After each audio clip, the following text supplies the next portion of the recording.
Pagbasa mula sa ikalawang aklat ni Propeta Samuel. Nagkaisa ang lahat ng lipi ng Israel na pumunta sa Hebron upang makipagkita kay David.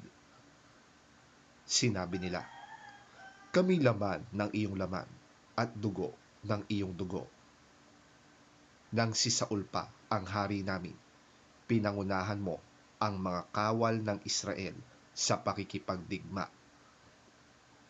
Ipinangako sa iyo ni Yahweh na ikaw ang magiging pastor ng Israel at ikaw ang mamumuno sa kanyang bayan.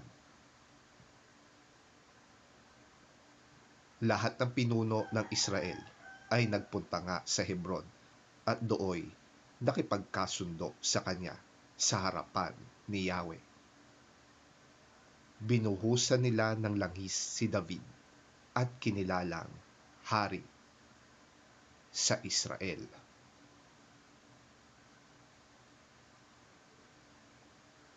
Ang salita ng Diyos. Salamat sa Diyos.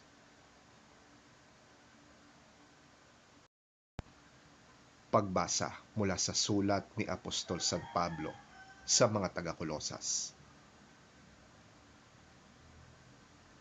Lagi kayong magpasalamat sa Ama sapagkat minarapat niyang makabahagi kayo sa mga pangako ng Diyos para sa mga hinirang na nasa liwanag.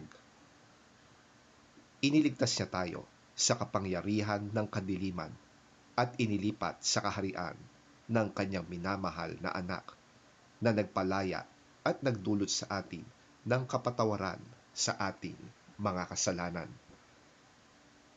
Si Kristo ang larawan ng Diyos na di nakikita.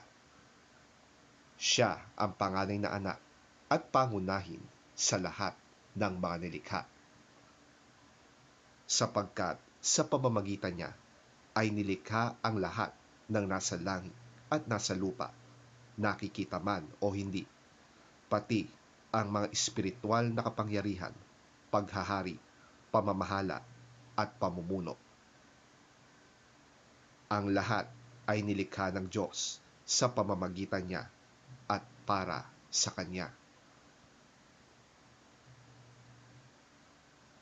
Siya ang una sa lahat at ang buong sansinukob ay nananatiling nasa kaayusan sa pamamagitan niya. Siya ang ulo ng iglesia na kanyang katawan. Siya ang pasimula. Siya ang panganay na anak, ang unang binuhay mula sa mga patay, upang siya'y maging pangunahin sa lahat. Sapagkat minarapat ng Diyos na ang buo niyang kalikasan ay manatili sa anak, at sa pamamagitan ng anak, niloob ng Diyos na ang lahat ng bagay, maging sa langit o sa lupa, ay makipagkasundo sa Kanya. Pakikipagkasundo sa pamamagitan ng pag-aalay ng anak ng Kanyang dugo sa krus.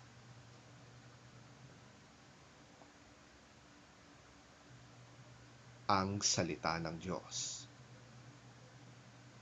Salamat sa Diyos.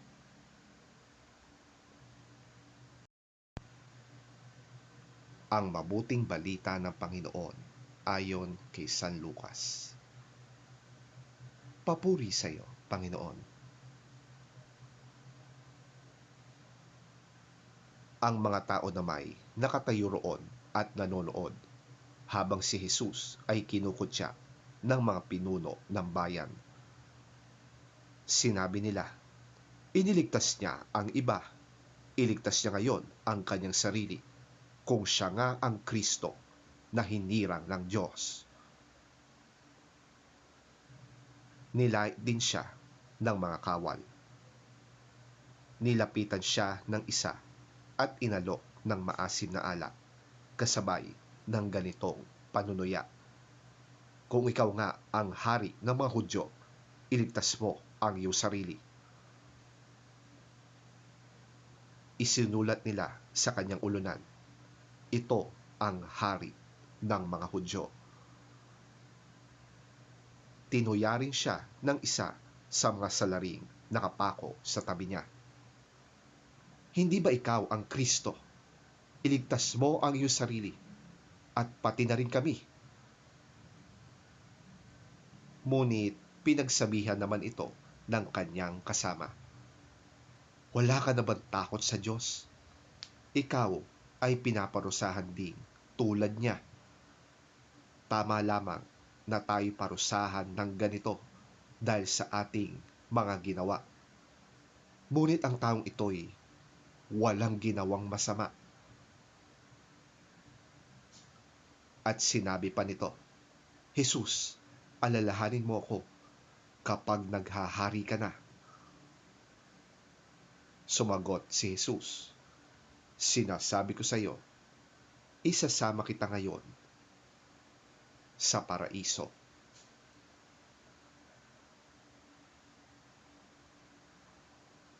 Ang mabuting balita ng ating Panginoon. Pinupuri ka namin, Panginoong Hesukristo. The people stood watching, and the rulers even sneered at him. They said, "He saved others, let him save himself, if he is God's Messiah, the chosen one."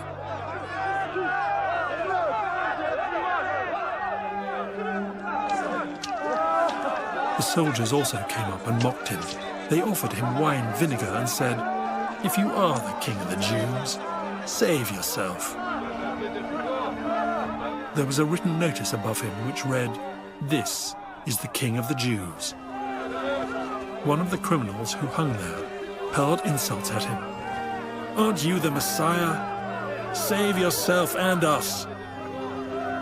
But the other criminal rebuked him. "Don't you fear God," he said, "since you are under the same sentence?